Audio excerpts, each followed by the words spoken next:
Assalamualaikum warahmatullahi wabarakatuh. Alhamdulillah, nahmaduhu wa nasta'inuhu wa nastaghfiruh wa na'udzu billahi min sururi anfusina wa min sayyiati a'malina. May yahdihillahu fala mudhillalah wa may yudlilhu fala hadiyalah. Asyhadu an la ilaha illallah wahdahu la syarikalah wa asyhadu anna Muhammadan abduhu wa rasuluh.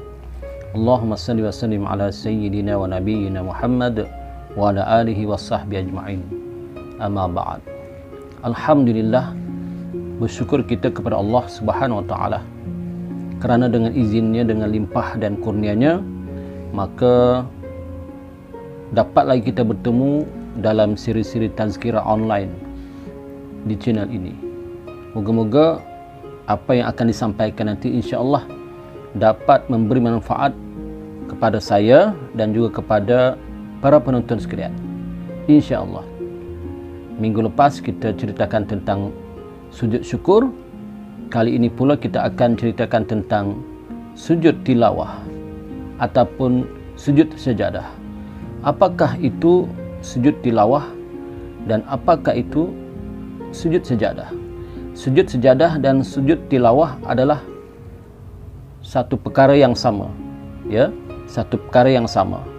Sujud sajadah kerana kebiasaan orang yang membaca surah sajadah, ya, di hari Jumaat di waktu subuh akan sujud, ya, ketika sampai kepada ayat-ayat yang disunatkan untuk kita sujud.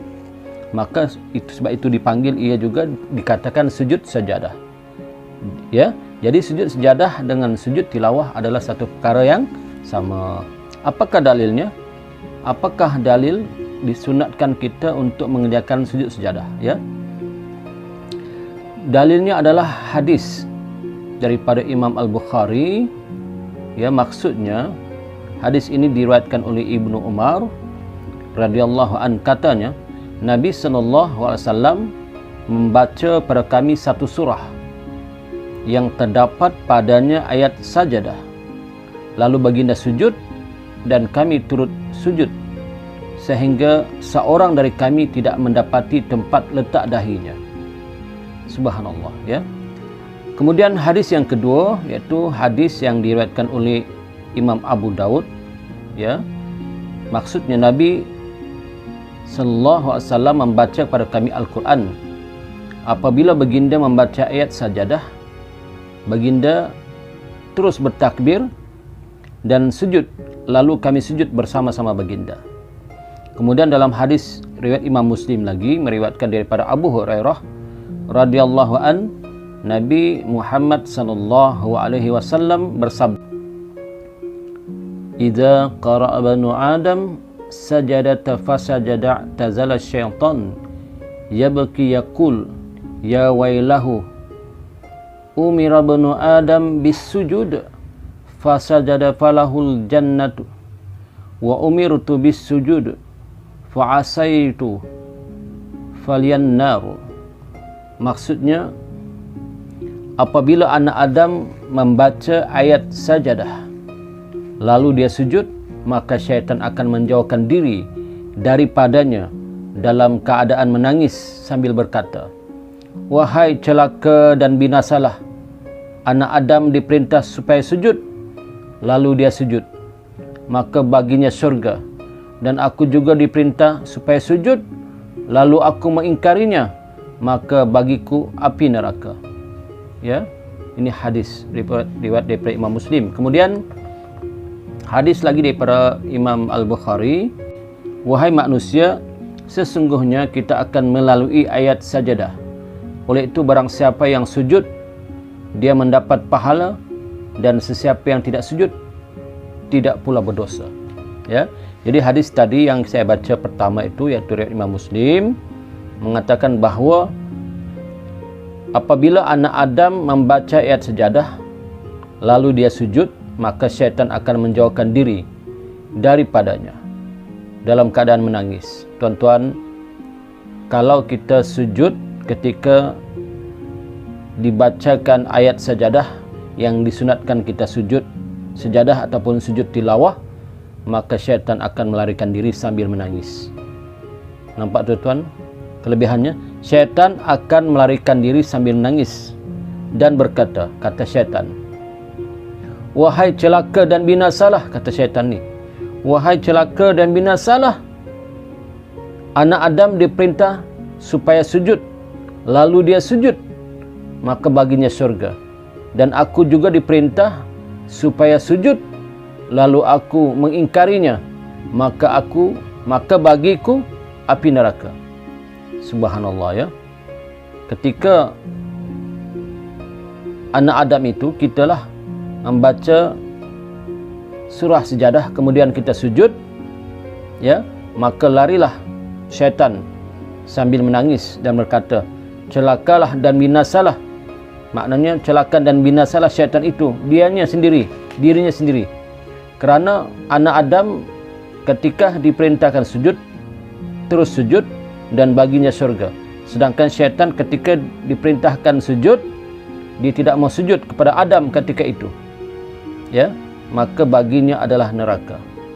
Inilah sebab itu kita disunatkan untuk melakukan sujud tilawah ataupun sujud sajadah ketika bertemu dengan ayat-ayat sajadah.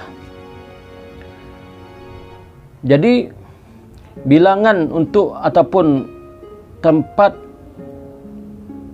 apakah ataupun terjumpa ayat apakah kita disunatkan sujud, maka kata ulama ada 14 surah yang mana bila bertemu surah ini yang ada tanda ayat sajadah, maka kita pun disunatkan sujud, ya. Tandanya tuan-tuan adalah seperti kebiasaannya Al-Quran akan menulis tandanya seperti kubah, ya. Iaitu ada kubah dan juga ada garisan di sebelah atas, ya. Itu tandanya tuan. Ada 14 surah, iaitu yang biasa kita buat adalah surah sajadah, ya.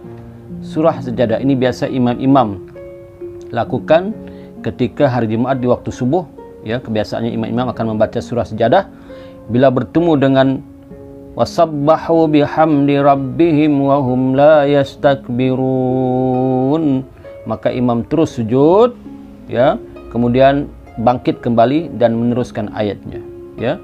Begitu jugalah dalam surah Iqra ataupun Al-Alaq, ya, yaitu yang terakhir, ya, dalam surah Iqra ataupun suratul A'laq, ya.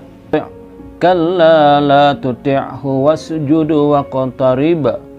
Maka disunatkan kita sujud tilawah, ya, kemudian bangkit semula. Jadi tuan-tuan, ada 14 surah, ya. Saya nak bacakan nama-nama surah tersebut untuk kita boleh buat rujukan nanti, ya. Nama-nama surah yang tercatat di dalam Quran yang disunatkan kita untuk sujud tilawah, ya. Yaitu yang pertama suratul Hajj. Suratul Hajj ada 2 tempat di situ, ya. Yang pertama dan kedua, ya, suratul Hajj, ya, ada 2 tempat di situ. Kemudian yang ketiga di dalam suratul A'raf, ya, suratul A'raf ayat 206. Kemudian yang keempat di dalam suratul Ra'd, ya, ayat yang ke-15. Kemudian yang kelima di dalam suratul Nahl, ayat yang ke-50. Kemudian yang keenam di dalam suratul Isra ayat 109. Kemudian yang ketujuh di dalam suratul Maryam ayat 58. Kemudian yang ke-8 di dalam suratul Furqan ayat 60. Kemudian yang ke-9 di dalam suratul Naml ayat yang ke-26. Kemudian yang ke-10 di dalam suratul Sajdah ayat yang ke-15. Ini biasa kelaziman para imam baca, ya, hari Jumaat waktu subuh. Kemudian yang ke-11 di dalam suratul Fusilat ayat ke-38. Kemudian yang ke-12 di dalam suratul Najmi ayat 62. Kemudian yang ke-13 di dalam suratul Insyiqaq ayat yang ke-21. Kemudian yang ke-14 di dalam suratul Iqra ataupun suratul A'laq ayat yang ke-19 yang terakhir, ya. Maka ketika bertemu surah-surah yang ada tanda untuk kita disunatkan sujud sajadah, maka kita disunatkan sujud sejadah ataupun sujud tilawah. Apa kebacaannya ketika kita sujud itu? Bacaannya adalah bacaan ketika kita sujud tilawah ataupun sujud sejadah adalah sajadah wajhiya lilladzi khalaqahu wa sawwarahu wa saqqa sam'ahu wa basarahu bihaulihi wa quwwatihi fatabarakallahu ahsanul khaliqin. Sekali lagi, sajadah wajhiya lilladzi khalaqahu wa sawwarahu wa syaqqa sam'ahu wa basarahu bihaulihi wa quwwatihi fatabarakallahu ahsanul khaliqin. Ini bacaan ketika kita sujud sajadah ataupun sujud tilawah. Sujudnya berapa banyak, tuan-tuan? Sujudnya sekali sahaja, ya, bukan 2 kali, sekali sahaja. Adapun sujud tilawah ataupun sujud sejadah ini boleh dilakukan, ya, boleh dilakukan di dalam sembahyang ataupun di luar sembahyang, ya. Sujud sejadah ataupun sujud tilawah ini, tuan-tuan, para penonton sekalian, kita boleh lakukan di dalam sembahyang ataupun di luar sembahyang. Jadi siapakah yang disunatkan untuk sujud tilawah ini? Kata para ulama, orang yang disunatkan untuk sujud tilawah ini adalah orang yang membaca Al-Quran itu. Orang yang membaca Al-Quran itu sama ada ketika sembahyang ataupun di luar sembahyang, ya. Orang yang membaca Al-Quran itu sama ada ketika sembahyang ataupun di luar sembahyang. Kemudian disunatkan juga kepada siapa, tuan-tuan? Kepada orang yang mendengar di luar sembahyang. Orang yang mendengar di luar sembahyang pun, tuan-tuan, disunatkan sujud tilawah sekiranya dia mengetahui bahawa itu adalah surah yang disunatkan untuk sujud tilawah, ya. Orang yang di luar sembahyang, orang di luar sembahyang, ya, disunatkan juga sujud tilawah. Jadi artinya, tuan-tuan, sujud tilawah ini, ya, disunatkan untuk kita mengerjakannya. Disunatkan untuk kita mengerjakannya seperti mana hadis-hadis yang saya sebut tadi, yang mana di antara kelebihannya adalah syaitan akan lari sambil menangis dan mengatakan bahawa celakalah dia dan binasalah dia kerana Adam, anak Adam, ketika diperintahkan sujud lalu sujud dan diberikan syurga, sedangkan dia, syaitan, iblis, ketika diperintahkan untuk sujud tidak mau sujud lalu dibagi padanya neraka, ya. Jadi apakah kaifiatnya ataupun apakah cara-cara untuk kita menunaikan ataupun melaksanakan sujud tilawah ini? Jadi, tuan-tuan, sujud tilawah ini dia ada rukunnya, ya. Sujud tilawah ini ada rukun, sama juga rukunnya dengan sujud syukur, ya. Yaitu yang pertama niat, yang kedua takbiratul ihram, yang ketiga sujud sekali, dan yang keempat memberi salam, ya. Tetapi rukun-rukun sujud tilawah bagi orang yang membuatnya ketika di luar sembahyang adalah seperti ini, ya. Rukun-rukun sujud tilawah bagi mereka yang membaca Al-Quran terjumpa dengan surah sajadah di luar sembahyang ataupun di luar salat, ya, maka hendaklah dia pertama niat, ya. Kemudian takbiratul ihram, Allahu Akbar. Kemudian sujud sekali. Selepas sujud memberi salam, Assalamualaikum warahmatullahi wabarakatuh. Assalamualaikum warahmatullahi wabarakatuh. Ini bagi mereka yang sujud tilawah di luar sembahyang. Tetapi di dalam sembahyang tidak boleh, tuan-tuan. Nanti batal sembahyang kita, ya. Yaitu seperti sembahyang fardu subuh, imam membaca surah sejadah sampai kepada ayat sejadah itu, lalu imam terus sujud, kita pun ikut imam, ya. Kita pun ikut imam, dan bila imam bangkit untuk meneruskan bacaan surahnya, kita pun ikut pergerakan imam, ya. Bukan kita ikut bacaan imam, tidak ikut pergerakan imam, ya. Jangan kita memberi salam ketika imam belum memberi salam waktu sembahyang fardu subuh, ya.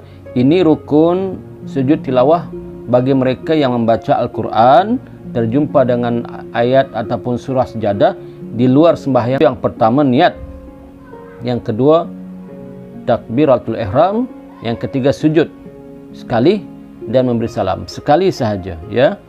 Jadi apakah perbezaan, supaya kita faham, apakah perbezaan di antara sujud syukur dengan sujud tilawah? Perbezaan yang pertama adalah sujud tilawah disunatkan di dalam sembahyang dan di luar sembahyang. Ini perbezaan yang nyata di antara sujud tilawah dengan sujud syukur, ya. Sujud tilawah disunatkan di dalam sembahyang dan di luar sembahyang, sedangkan sujud syukur hanya disunatkan di luar sembahyang. Di dalam sembahyang tidak boleh, ya. Jadi perbezaan yang ketara di antara sujud syukur dengan sujud tilawah adalah sujud syukur dilaksanakan di luar salat ataupun di luar sembahyang, sedangkan sujud tilawah ataupun sujud sejadah dilakukan boleh di luar sembahyang dan boleh di dalam sembahyang. Maka begitulah tuan-tuan, di antara kelebihan sujud sejadah seperti mana hadis yang terbaca, dan juga kaifiat sujud sejadah ataupun sujud tilawah, ya. Marilah kita sama-sama beramal dengan ilmu yang kita perolehi. Moga-moga ada barakahnya, ya. Yang benar itu tentulah datang daripada Allah SWT. Yang salah dan silap tentulah datang daripada kelemahan hawa nafsu saya sendiri. Saya mohon ampun dan maaf. Wabillahi taufiq wal hidayah. Wabihi wallahu alam. Assalamualaikum warahmatullahi wabarakatuh. Bertemu lagi.